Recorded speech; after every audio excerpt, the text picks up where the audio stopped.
Hello everyone, welcome in here to the Friday Walkthrough. I'm Cole Carmody alongside Monte Spiller. It's week 4 of college football season. K-State dropped a tough game at Missouri on a 61-yard walk-off field goal. Now they get set to come back home and take on UCF for the night's first ever Big 12 game. Before we get into that, we want to let you know we are sponsored by Booth Creek Wagyu. Remember to elevate your tailgate this season with our friends from Booth Creek Wagyu. Their ranch is located just north of Manhattan and proudly raises authentic Wagyu beef from farm to table. Visit their retail locations in Manhattan and Overland Park or online at boothcreekwagyu.com. Well, Monty, last week I don't think went how anybody anticipated. K-State loses to Missouri. I know none of us predicted that. Nobody in the comment section predicted that. K-State fans everywhere were shocked, but wow, that was one heck of a game. You know, that's the crazy thing about football. You never know what you're going to get. That's what makes it fun.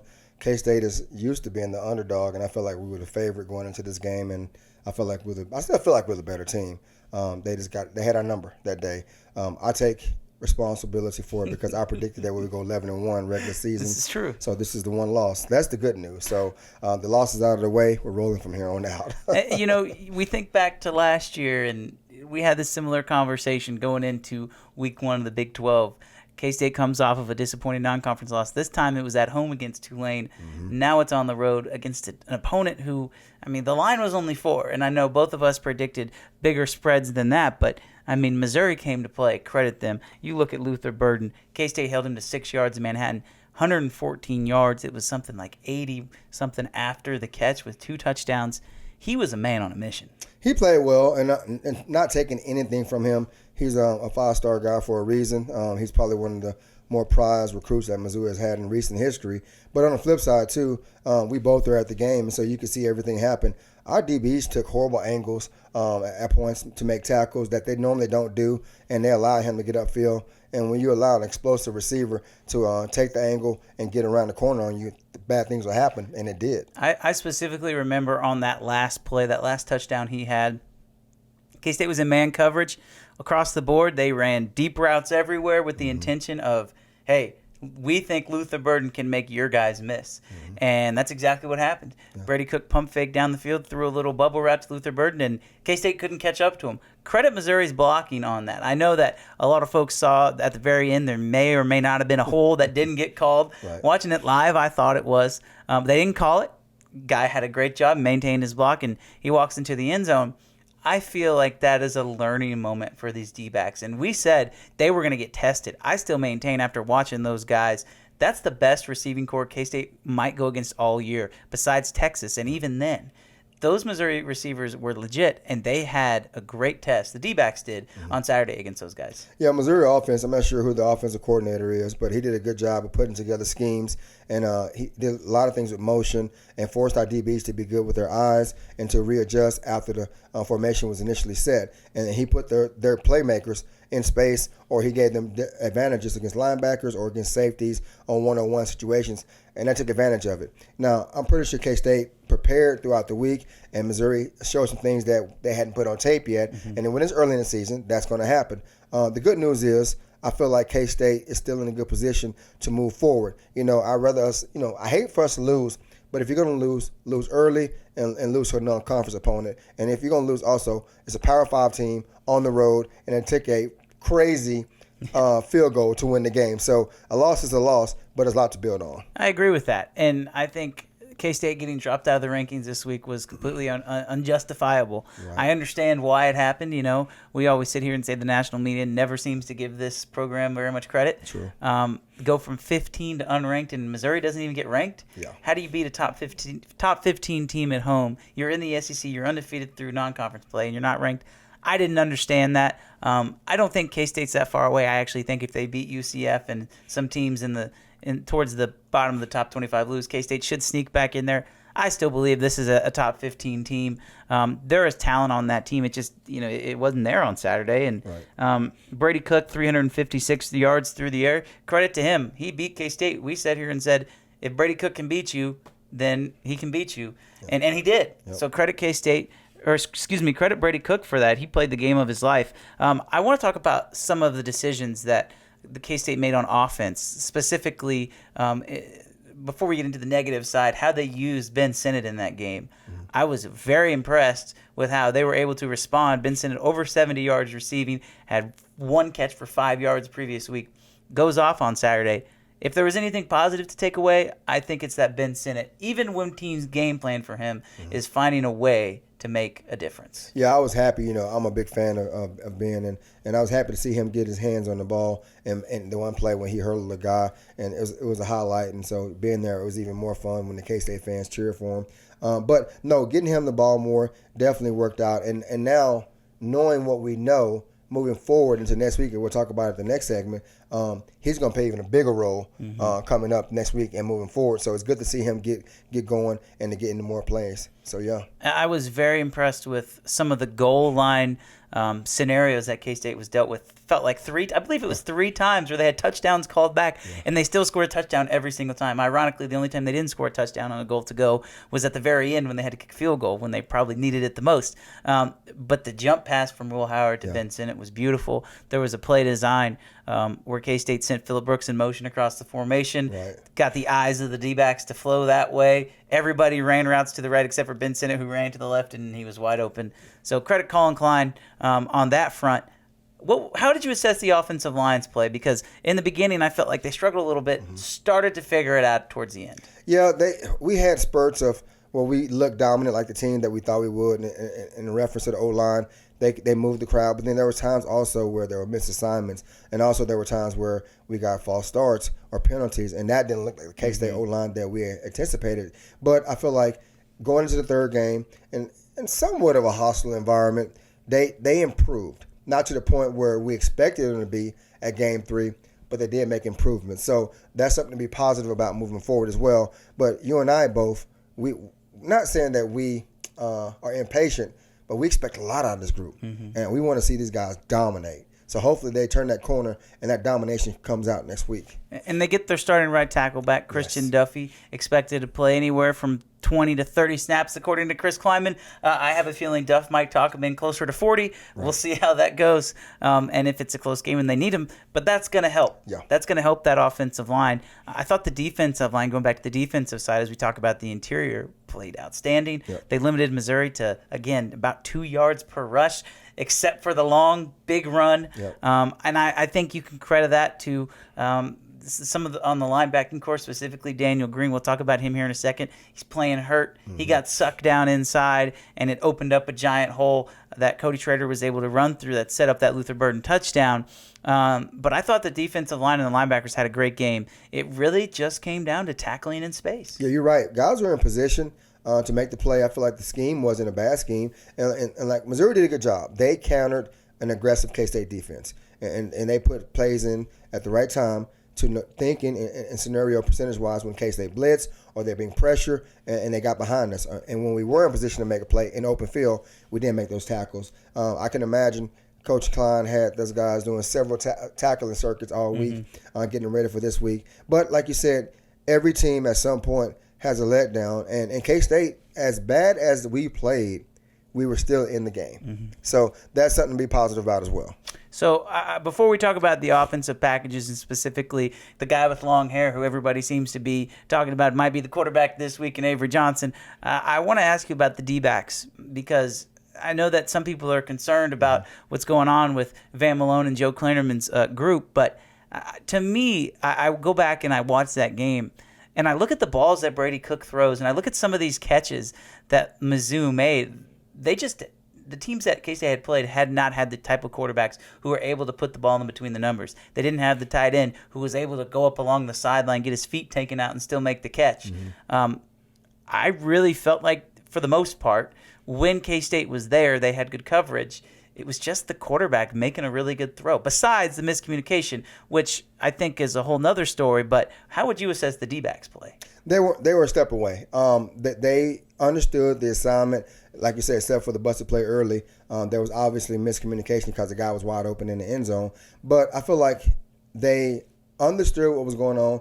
It was a good game plan, but that level of intensity hadn't quite kicked in yet because the first 2 games prior, like you said, the level of competition as quarterback wasn't the same as Cook. And you know what, though? If you look at the silver lining, in K-State had a formidable opponent, going into a conference week That's what you want, because you don't want to play a powder puff or a lesser opponent and then go into conference play the next week thinking you're good and then end up getting beat first game of conference. Yeah, you played a good team in Mizzou who is undefeated, and now you know what's going on. And so now you have to, this week in practice, you got to turn it up a little bit. I think DBs played well, not great. We had spurts where we had opportunities, and we didn't finish the play. Yeah, and I still am high on this group. I go back to Will Lee, junior college transfer. Yeah. No Power 5 experience. Jacob Parrish, a true sophomore, who, by the way, had a very good game. Yeah, he did. Marquise Siegel, a guy that a lot of people are talking about this week, changes positions from corner to safety, moves up a level to Power 5, is thrust into that starting role, and it's only his second game after being suspended for the first game. He's the one, really, who was tasked with guarding Luther Burden. They put him in the slot a lot and really exposed him. So I am not fully on board with, there's major issues in the secondary. Did they play well? I don't think they played well. Right. But that doesn't mean that there's major issues. We've talked about the offensive line. They're starting to figure things out. They're going to figure things out. If there's any coach on the staff to figure it out, I would trust the defensive coordinator and the associate head coach. I'm not worried about the secondary. I'm not. And I don't know. For the people that are giving flack to those guys, I would just say, be patient, because there is a good opportunity that a bounce back week will happen, especially when you look at who's on the schedule in UCF with a backup quarterback and Oklahoma State, who plays 3 backup quarterbacks.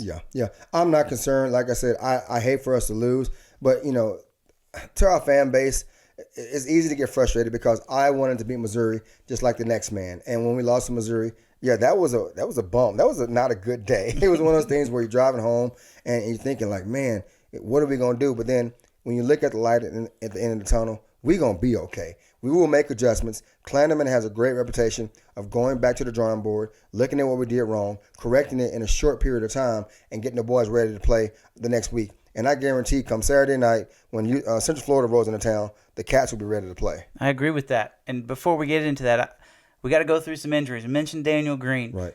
Coach Kleiman announced on Tuesday he is out for the season with a torn pec.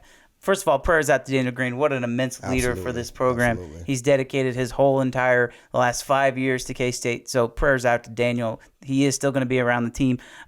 Another guy, Jake Clifton, who's been out. They say they won't get him back until after the bye week. And then you got the offensive side, which is where some of the questions lie. Will Howard, potentially questionable for UCF. Trayshawn Ward, doubtful, according to Coach Kleiman. At the quarterback position, we saw Avery Johnson come in and get some reps. He didn't throw the ball, but he ran the ball very well. Yeah, I guess it's, like I said, and I've said this before, it's a blessing in disguise. I hate that Will is injured. I never wish any injury on any player, especially our Cats. But him being injured in the game and knowing that he's questionable for Saturday's game, that allows Coach Klein and Coach Kleiman to prep Avery, or whoever it may be, I'm guessing it'll be Avery, prep Avery more with the ones this week going into the game if needed, and open up playbook more, because I guarantee they probably didn't have him, they weren't anticipating him playing a whole lot last Saturday, but this week the probability is probably a lot higher, so it allows him to get ready to play if needed, and hopefully he gets opportunity. For what it's worth, I thought Avery ran the ball extremely well. He did. Now, Coach Kleiman said after the game that there was some reads that maybe they didn't get extremely correct, but if you didn't know the play call, you'd have no idea. I mean, the guy springs for 6 yards, 5 yards, puts his team in second and short. I think K-State, if it is indeed Avery Johnson on Saturday, is going to be just fine. We will talk about that and much more in the second half. You're listening to the Friday Walkthrough. We'll be back after this short message. Welcome back in here to the Friday Walkthrough. I'm Cole Carmody alongside Monte Spiller. We're sponsored by Booth Creek Wagyu. As we get into this second half, K-State, UCF. Don't call them Central Florida. UCF fans get very frustrated when you call UCF Central Florida. The Knights come to Manhattan for the second time in program history. Do you remember the first time? I don't. 2010. The Storm game, the infamous picture is that it, really? Wow, I didn't know. I remember the Storm, but I didn't realize we played Central. Sorry, UCF. At the time, maybe UCF. Central Florida. Gotcha. I didn't realize we played UCF. It was the Storm game with the iconic storm clouds, just prototypical Kansas. Wow. If you've seen that picture, if you haven't, Google it. You'll think it's interesting. I didn't do a shout-out. K-State didn't win. You don't get a shout-out. But we'll ask for MVP again. So I didn't mention this at the top, but I'm mentioning it now. If you're still watching, comment below who you think is going to be the MVP of Saturday. And if you throw a score prediction in there and get it right, you'll for sure get a shout out. So that is the first order of business. The second order of business is breaking down the Knights. You mentioned it, Chris Dawson, the strength coach, formerly of K-State, now at UCF. There's a tie right there. Right. But that's about all the familiarity there is between these two programs. UCF's first game in the Big 12. They're 3-0. The stats are ridiculous. I'll read them here in a second. But, I mean, you've experienced teams playing in a conference for the first time. Right. What are those emotions like? It's a lot of emotions. It's one of those things where they're not – the good thing for them, they're not alone in joining the conference. So then there are other schools coming in as well. But there's a lot of excitement. Not outside of football, their fan base. How many people from UCF have actually been to Manhattan, Kansas? Not very many. Mm-hmm. So I'm pretty sure there'll be fans traveling up from Florida for the game to come to Manhattan. They don't know what to expect. They're probably thinking Wizard of Oz, which a lot of people do, and that's fine. Once they get here, they find out Manhattan is a rocking place. So, but as a player, I'm pretty sure, and like I said, Coach Dawson has some ties there. I'm pretty sure he's let those guys know somewhat what to expect, the environment, the pride in Manhattan. But as a player, you're excited. You want to leave an impression right away that, we're thankful that we're in this conference, but we're not the whooping boy. We're here to win and play with the big dogs right away. So I guarantee UCF has the same attitude. And you listen to Gus Malzahn talk at his press conference. Formerly of Auburn, came to K-State in 2014, an infamous game where Auburn barely got out of there with a win. He has nothing but good things to say about K-State. Right. He's let his players know how tough it's going to be to play in Manhattan. You throw in the fact that it's a 7 o'clock game, 8 o'clock Eastern time for UCF, so it is a little bit of a time change for them. Don't think that's going to have a major difference, especially considering this same team went out and played a night game in Boise, Idaho. We'll talk about that here in a second. But yeah, I think it's very cool that UCF is finally into this conference. They got a good team. There's no doubt about it. But it'll be fascinating. I've heard that there's a lot of UCF fans that are planning on coming up for the game. I think that's really cool. It's a significant game in the program's history, so it'll be interesting to watch. But let's get into this night team. Like I mentioned, 3-0, 2 blowout wins. Their one close game was a walk-off field goal at Boise State, not the Boise State of old, very similar to K-State. Yeah. 2 pretty easy wins. First game was against Toledo. Third game was against Villanova. They had the Boise game mixed in there where they went on the road and won that game. But just like K-State, they're also dealing with injuries. At the quarterback position, Timmy McClain, South Florida transfer, in at quarterback. It's got to be a challenge to make your first ever road start with your new school as a backup in their first ever new conference game. There's going to be a lot of emotions for him. Yeah, and not to mention a night game where that makes a difference. As a player, I don't think a lot of people realize how much of a difference, especially with defense side. So I guarantee K-State's defense, understanding that he's a backup quarterback and understanding they have to make up for a lackluster performance last week, they're going to get at it. And I can see a lot of pressure on him and make him very uncomfortable early and often. But, yeah, it should be a great experience. Hopefully our fans come out and they're loud and make him uncomfortable. And it'll be interesting to see how he responds being the starter for the first time this year. 40 points per game for this UCF offense. 299 rush yards per game and 6.4 yards per rush. Those are both first in the nation. Again, we've mentioned the opponents they've played. At the running back position is R.J. Harvey, Johnny Richardson. Timmy McClain is very much a running quarterback. He's a lefty.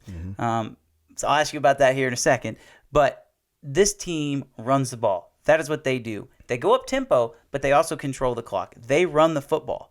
K-State doesn't give up rushing yards. Yeah. They do not give up rushing yards. They are the number 1 team in the nation when it comes to yards per rush. Yep. That matchup in the trenches is going to be something. It is, and I'm glad you said that because I think about like their first 3 games. Boise State was the known name, I guess. They're not the Boise State of old, but that's the known name. For us, facing a rushing team, we faced Troy 2 weeks ago. And I feel like that Troy offense, the offensive line, that running back game they had, gave us a good test, and we were up for the challenge. I think we'll be the same way coming in against UCF as well. Yeah, you run the ball, but K-State historically has had one of the top run defenses in the Big 12 over the last couple of years just because that's what we do. And I think that's going to be in our favor come Saturday. Are you worried at all about the loss of Daniel Green? I mean, obviously, he's a captain on the team. You talk to those guys, and they're visibly shaken, and understandably so. I mean, he is a coach on the field. But from a performance perspective, you got Austin Romaine, the true freshman, stepping in there. Asa Newsom probably going to see some more time too, another true freshman. But are you worried at all about the loss of production without Daniel Green for this game specifically? I'm not. And the reason I say that too, because we've had 3 different backups come in and play significant time early in the game, and they understand what's going on. So with the loss of Daniel Green, somebody's going to be named starter, but there'll be 2 other guys that'll be rotating in addition to another guy that normally wouldn't rotate in, probably will now with Daniel being gone. So we have depth, we have experience, we have guys that play together as well, know what's going on. So I don't think there'll be any drop-off, if any, at all. I could see Austin Moore even elevating his game a little bit. He seems to be that kind of guy that when the going gets tough, he gets going. Because he is tough. He's the guy. And it wouldn't shock me at all for him to have a monster game against UCF. He is so quick, and he evades blocks. It's really incredible to watch. I don't think UCF is going to be prepared for that. He's kind of hard to prepare for. I expect Austin Moore to have a massive game. Staying on that side of the football with a known run team. This is what UCF likes to do. Do we see some more pressure? Do we see some more blitzes? Maybe some corner blitzes. We've seen Willie likes to hit, but we haven't seen him come in on very many corner blitzes. I mean, if you're the defensive coordinator, if you're Joe Kleinerman, you're probably dialing up some pressure this week. Yeah, absolutely. But we got to keep in mind, too, we can't dial up pressure until we get them to 3rd and long. And I think we have to be really good on 1st down and solid on 2nd down. And if we can get them anything 3rd and 5 or more, he's absolutely bringing the pressure because that quarterback, he doesn't have any game experience. And I'm kind of curious to see how the O-line holds up against pressure. And it's one of the things you can dial up a blitz. And if you have mediocre defensive ends or mediocre D tackles, the blitz is nice, but they don't work as well with those guys. We got guys on the edge that can get after it. So that puts them in sometimes one-on-one matchups as well, along with the blitz. So that quarterback, if he doesn't step up in the pocket or if he doesn't get rid of the ball quick, it could be a long day. And UCF has yet to see a 3-man front. So that's also something to keep in mind. The center position for UCF has been a position they've struggled with. They had some bad snaps last week. Gus Malzahn talked about it in his press conference. They're just going to pick somebody and roll with it. He didn't announce who, but they've been rotating guys in there. So keep an eye on Uso Seumalo. Yes. That's going to be a guy that if the center position struggles, Uso might have a massive game. You read my mind as you were talking. I thought about Uso, and this is one of those things where he's had good games against quality centers. So if they have a center that struggles, no matter who it is, look for him to do a little more slants, and they probably double him. And if they double him, that's going to open up somebody, and whoever it may be, hopefully they have a big day as well. Flipping over to the offensive side, we've got to talk about the quarterback position before we talk about anything else. Like we mentioned off the top, Will Howard questionable to play in this game. I personally would be a little surprised if we see Will Howard. They have this week, then they have the bye week, and then they get Oklahoma State.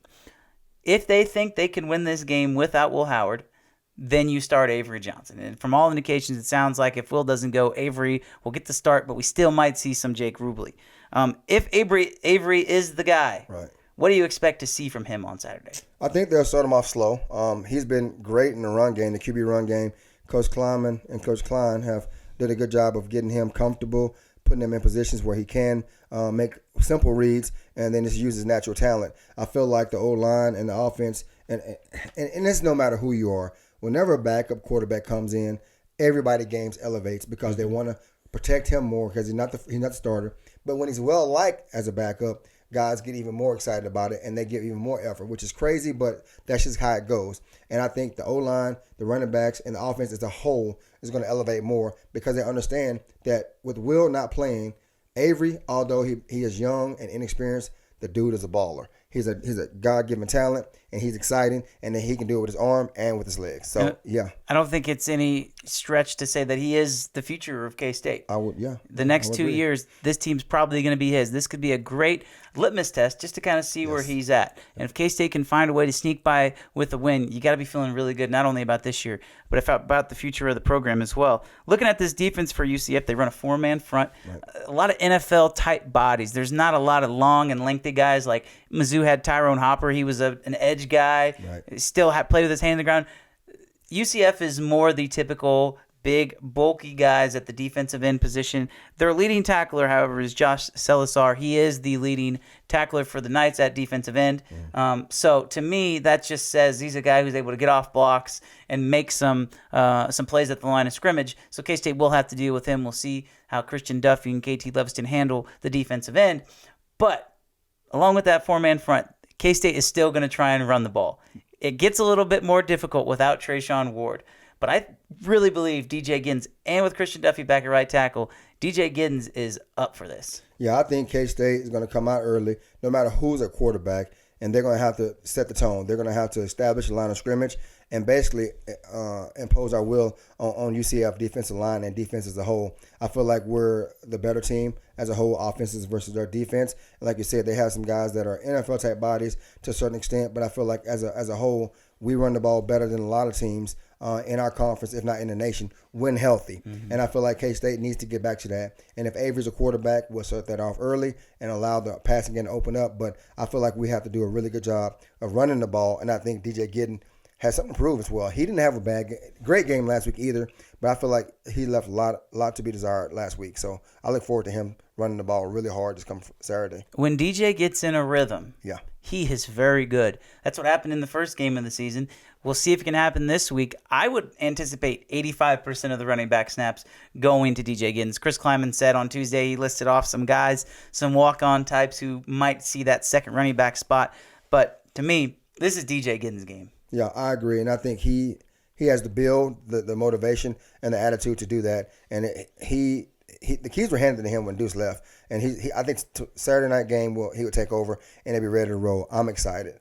He hasn't had any fumbling issues. Knock on wood, that shouldn't be something that K-State has to worry about. And simply, you look at the statistics for this UCF defense, no forced fumbles this year. Yeah. That's kind of a strange statistic for me. They do have 3 interceptions, but they really don't turn it over at the rate you would expect for a team that's won by a margin that they have. So that could be something. If K-State wins the turnover battle, I think they win this game. So that is definitely something to keep an eye on. First-year defensive coordinator for UCF. Another key thing to watch. They split the play calling duties. That's Addison Williams and David Gibbs, both first-year defensive coordinators, young coaches. There is something to being intimidated in your first ever conference game as a coach. As a player, sure, but as a coach, I really believe that there is a learning curve there. Yeah, it's easy, and I'll tell you, it's easy to make game plans, and going into the game, you think you have a plan, and the old famous Mike Tyson saying, everybody has a plan until they get punched in the mouth. But then in the game situation, how do you make adjustments? How fast do you make adjustments? And K-State is notorious for throwing out 7, 8, 9 different types of formation and making you adjust and running the same play out of 4 or 5 different formations. So how do you adjust as a defensive coordinator, and how rapid can you get it done? Because if you have to wait to halftime to go in and make adjustments, you're down 21 points, and then what? So that'd be interesting to see how they handle the pressure and how they handle a game to this magnitude, especially in a new conference. As of the day we're recording this, the weather is a little up in the air. They say there might be some rain in the forecast. We'll see what happens, but I still anticipate K-State coming out, even if Will Howard plays.